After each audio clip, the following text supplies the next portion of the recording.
الحمد لله الحمد لله رب العالمين، والصلاة والسلام على سيد الأنبياء والمرسلين وعلى آله وأصحابه ومن تبعهم أجمعين.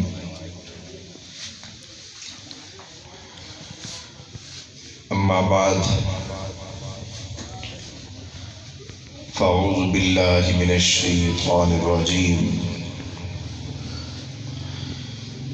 بسم الله الرحمن الرحيم. قال الله تعالى في القرآن المجيد والفرقان الحميد: محمد رسول الله والذين معه أشداء على الكفار رحماء بينهم. صدق الله العظيم وصدق رسوله النبي الكريم، ونحن على ذلك من الشاهدين والشاكرين، والحمد لله رب العالمين. درود شریف. اللهم صل على سيدنا ومولانا محمد وعلى آل محمد كما صليت على إبراهيم وعلى آل إبراهيم إنك حميد مجيد. اللهم بارك على محمد وعلى آل محمد كما باركت على إبراهيم وعلى آل إبراهيم إنك حميد مجيد. اس محسن اعظم نے آ کر کیا کیا نہ دیا انسانوں کو، دستور دیا، منشور دیا، کچھ راہیں دی، کچھ موڑ دیے. ہو کروڑوں درود اس آقا پر، بت لاکھوں جس نے توڑ دیے. لوگوں کو دیا پیغام سکون اور طوفانوں کے رخ موڑ دیے. سامعین ذی وقار، میرے ہم مشن، ہم مسلک دوستوں، بزرگوں، ساتھیوں، آپ حضرات کی دعوت پر آپ کے علاقہ میں پہلی مرتبہ آنے کا موقع ملا ہے. دعا ہے کہ اللہ رب العزت حق سچ کہنے کی توفیق عطا فرمائے. جو ساتھی اس وجہ سے کھڑے ہیں کہ ان کو جگہ نہیں مل رہی تو جگہ میں دے دیتا ہوں. اگر وہ اپنے ذوق سے کھڑے ہیں تو کوئی مسئلہ نہیں. ایک بزرگ جمعے کی تقریر کر رہے تھے، کرتے رہے. جب جمعے سے فارغ ہوئے تو ایک شخص آیا. اس نے کہا حضرت میں آپ کی تقریر میں نہیں پہنچ پایا. انہوں نے اس کا ہاتھ پکڑا، محراب میں بٹھایا، ساری تقریر اس کو دوبارہ سنائی. کسی نے پوچھا اتنی تکلیف کیوں؟ کہا اگر مجمع کو سنائی تھی تو رب کی رضا کے لیے، اس طرح کو سنائی ہے تب بھی رب کی رضا کے لیے. تو اس کا مقصد یہ ہے، ایک ہو یا ہجوم ہو، اگر بات اللہ اور اللہ کے رسول کی کرنی ہے پھر کوئی مسئلہ نہیں. سامعین ذی وقار، آپ علیہ الصلاۃ والسلام رات کے وقت مکہ میں جا رہے ہیں. آپ علیہ الصلاۃ والسلام دیکھتے ہیں ایک نوجوان ہے، وہ چکی بھی پیس رہا ہے. کیا معاملہ ہے؟ چکی بھی پیستا ہے اور روتا بھی ہے. اس نے کہا کہ تم ٹھہرا بڑے نسب والا، تیری شباہت کسی امیر خاندان کی لگتی ہے، تجھے ہم غلاموں کی فکر کیا۔ دوسری مرتبہ آپ علیہ الصلوۃ والسلام نے دوبارہ سوال کیا، نوجوان بتا میں تیرے لیے کچھ کر پاؤں؟ اس نے پھر تلخ جواب دیا۔ تیسری مرتبہ آپ علیہ الصلوۃ والسلام نے پھر اسے کہا میں تیرے کچھ کام آؤں؟ اس نے پھر تلخ جواب دیا۔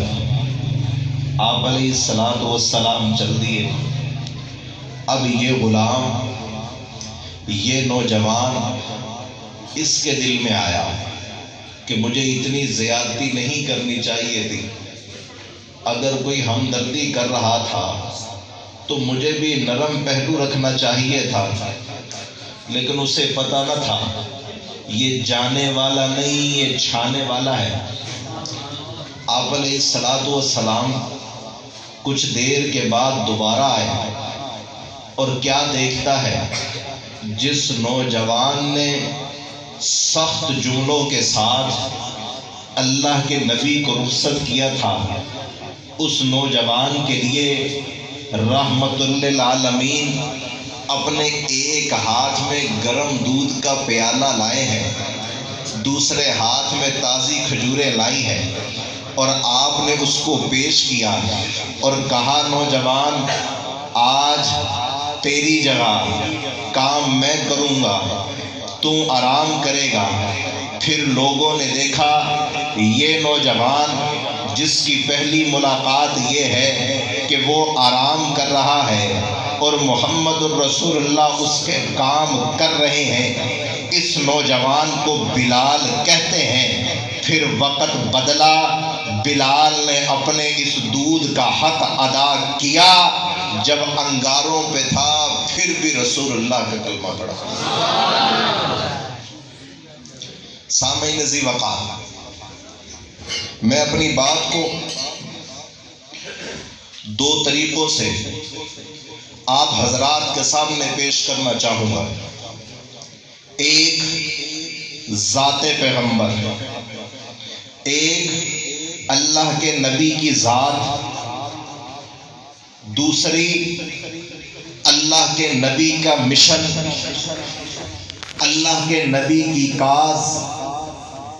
جس نے اللہ کے نبی کی ذات کا دفاع کیا، اللہ نے اس کو بھی چمکایا۔ جس نے کاز کا دفاع کیا، اللہ نے اس کو بھی۔ حالات یہ ہیں، سب صحابہ کرام ایک بات کہتے ہیں، ابو بکر ہو، حضرت عمر ہو، حضرت عثمان ہو، علی المرتضیٰ ہو، حضرت سعد ہو، عبد الرحمن بن عوف ہو، سارے صحابہ ایک جملہ کہتے ہیں، فداک ابی و امی یا رسول اللہ، یا رسول اللہ آپ پر میرے ماں باپ قربان، آپ پر میرے ماں باپ قربان۔ تمام صحابہ کرام یہ جملہ دہراتے ہیں، لیکن ذات پیغمبر کا رتبہ کیا ہے، ذات پیغمبر کا دفاع کرنا، اس پر اللہ رب العزت کی طرف سے انعام کیا ہے، یہ بات میں آپ کو سمجھانا چاہتا ہوں۔ یہ احد کا مقام ہے، یہاں پر جنگ چھڑ چکی ہے۔ حالات یہ ہیں کہ جو فتح تھی اللہ نے آزمائش کے طور پر اس کو شکست میں بدل دیا ہے۔ اب ادھر سے بھی کافر ہیں، ادھر سے بھی کافر ہیں۔ مسلمان اپنے آپ کو بچانے کے لیے احد پر چڑھ گئے ہیں، کوئی تیر چلا رہا ہے، کوئی تلوار چلا رہا ہے۔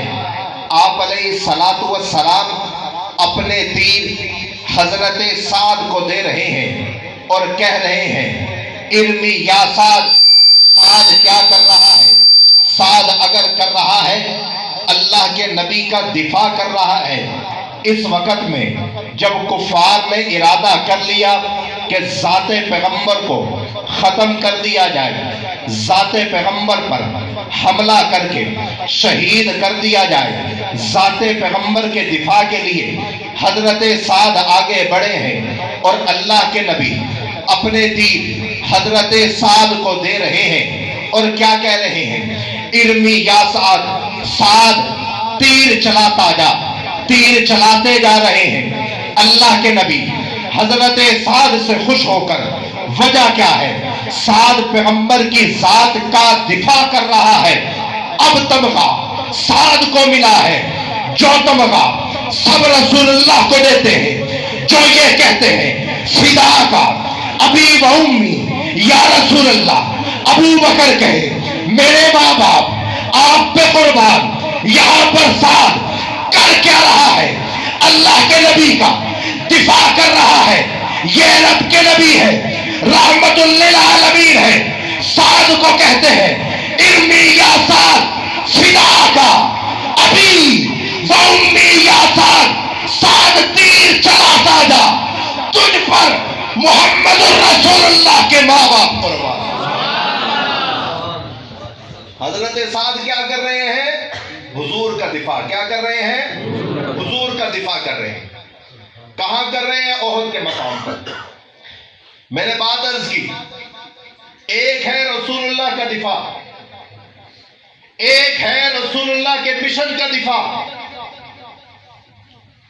جب حضرت سعد نے اللہ کے نبی کا دفاع کیا، ان کو یہ تمغہ ملا ہے کہ سب صحابہ کہیں آپ پر یا رسول اللہ، آپ پر میرے ماں باپ قربان۔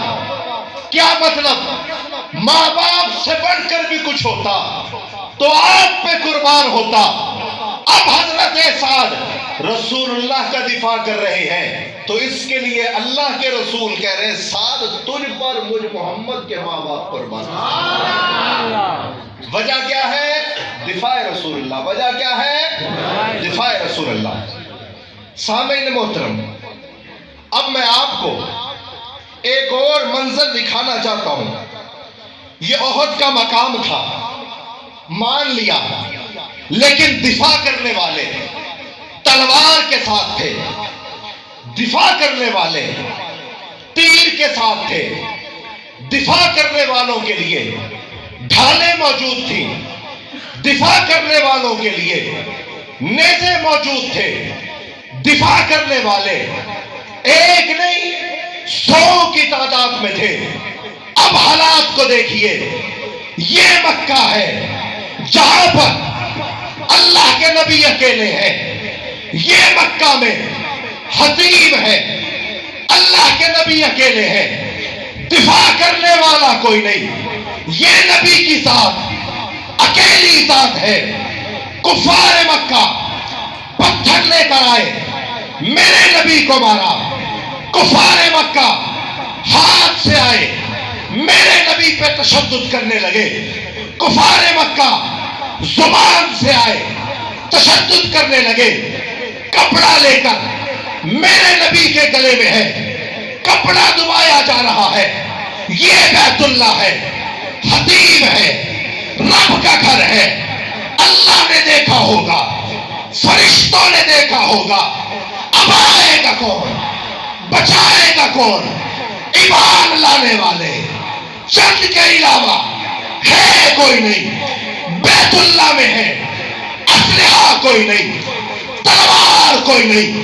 رسول اللہ کے دفاع کے لیے، اللہ کے نبی کے دفاع کے لیے بیت اللہ میں آئے گا کون؟ بچائے گا کون؟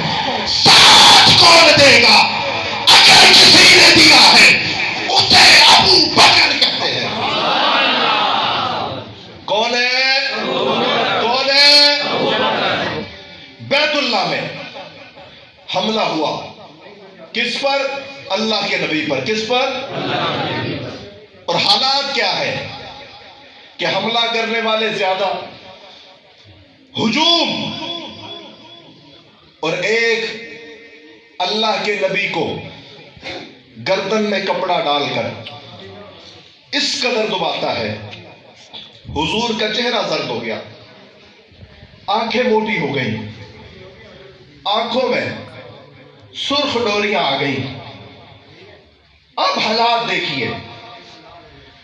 شاعر نے بڑے اچھے انداز سے حضرت علی المرتضیٰ کی بہادری کا تذکرہ کیا.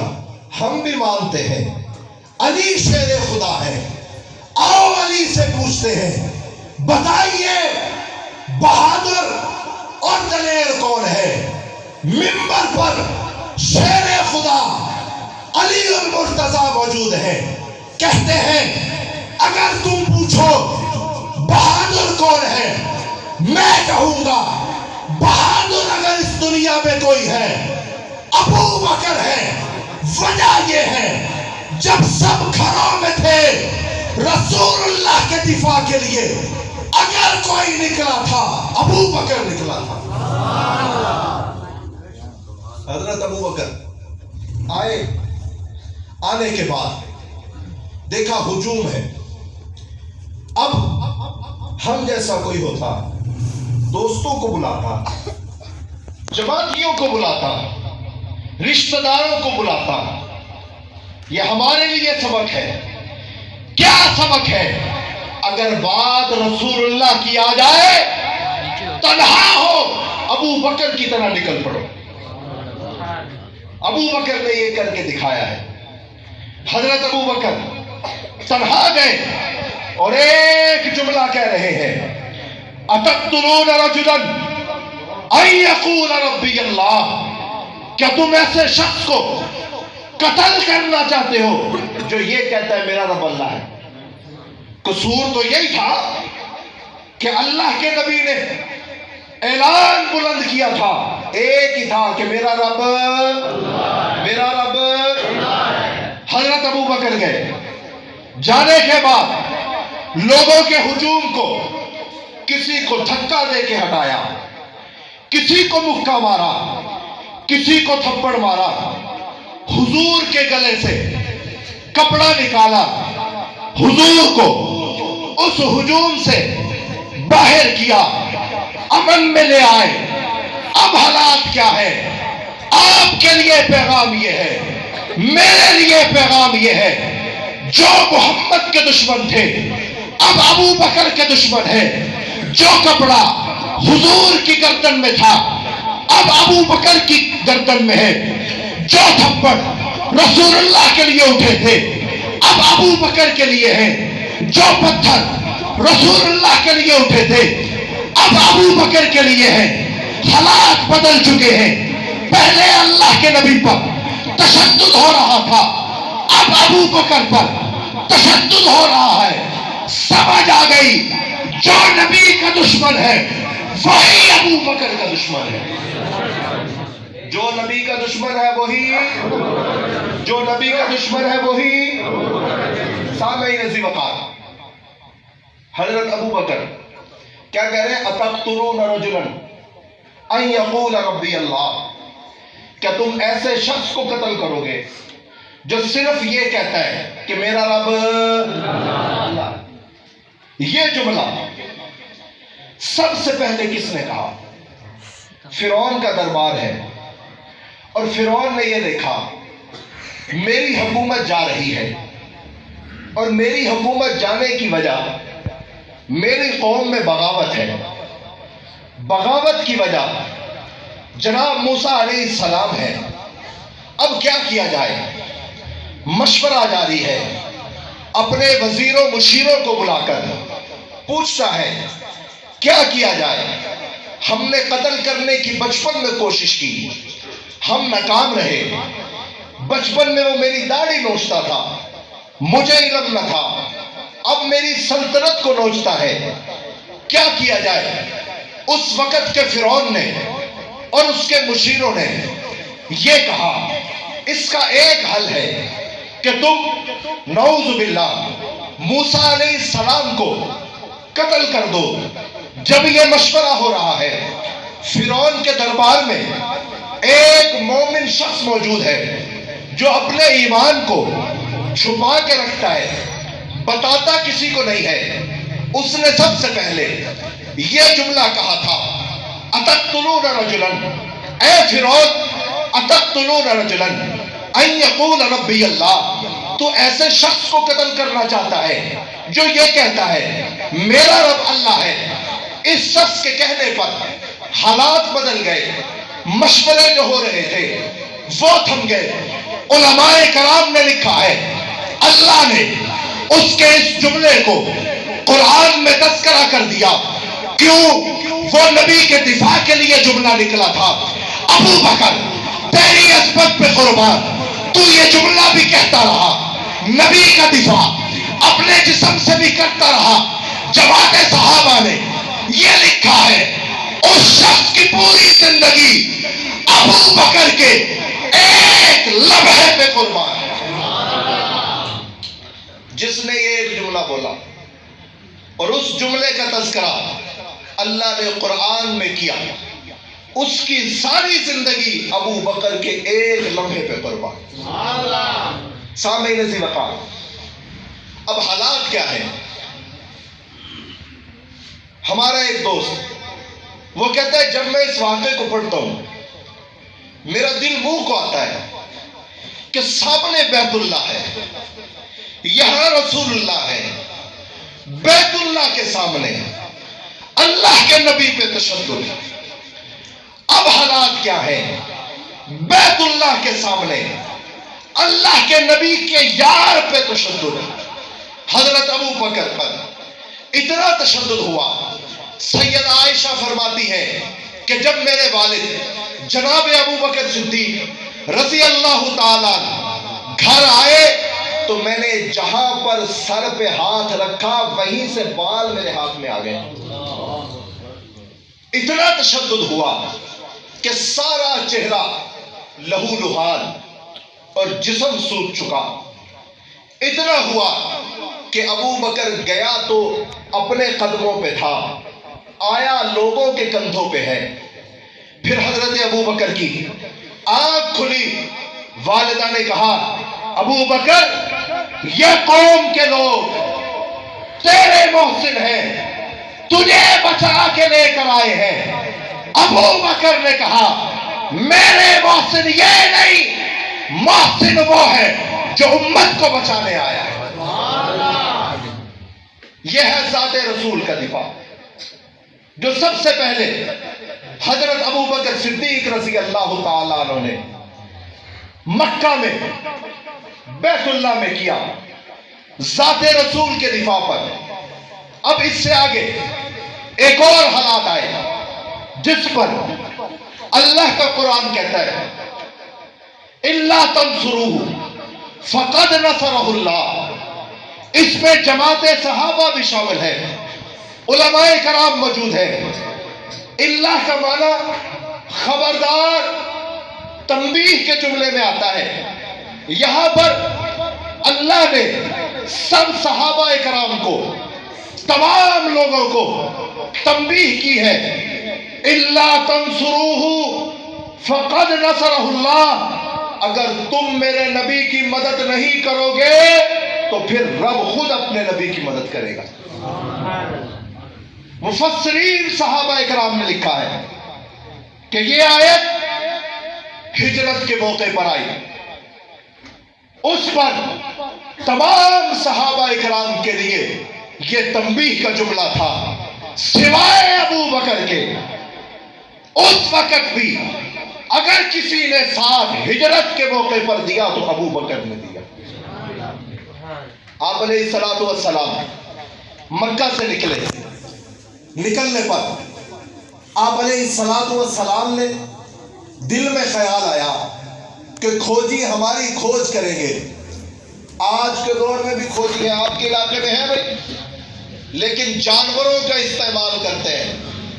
اب انسانوں میں یہ علم بہت مخدوش ہو چکا ہے، جانوروں کے ذریعے آج بھی ہے۔